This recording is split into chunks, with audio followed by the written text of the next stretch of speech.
Where do you see most consulting projects break down between the consulting firm and the client? Historically, the thing that I'm seeing is probably ownership.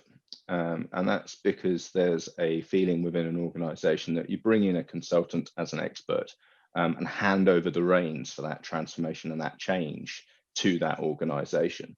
And it's almost a hands-off approach with some organizations and leadership, because they think we've got this big consultancy in, we're paying them a large amount of money to undertake this change for us.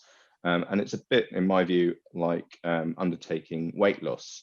You can go out and hire yourself a personal trainer. You could get yourself a nutritionist and buy ready-made meals. But ultimately, if you want to change, it has to be driven by yourself. You have to take ownership of that change, because the personal trainer will stand there and look at you and tell you what to do. But unless you do some of those activities for yourself, nothing will ever change. And the same happens within a corporation. You can't just hand it all over to a consultancy organization and expect the return in terms of those benefits and those outcomes, unless you as an organization also accept that you've got to change the way you're doing things and actually take some leadership and ownership of that change and transformational journey for yourselves.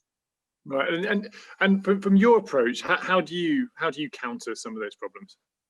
So I've spent last several years working with senior execs, actually helping to coach them in terms of their understanding of the leadership aspects of change.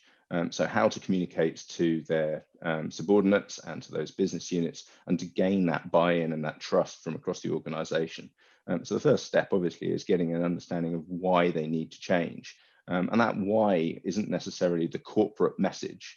The CFO's driver of reducing cost doesn't always trickle all the way down to that sub-business unit leader or manager of a department, because ultimately they need to be able to run their operation, and they have different drivers and different factors that are making them come to work in the morning and are actually paying them their salary.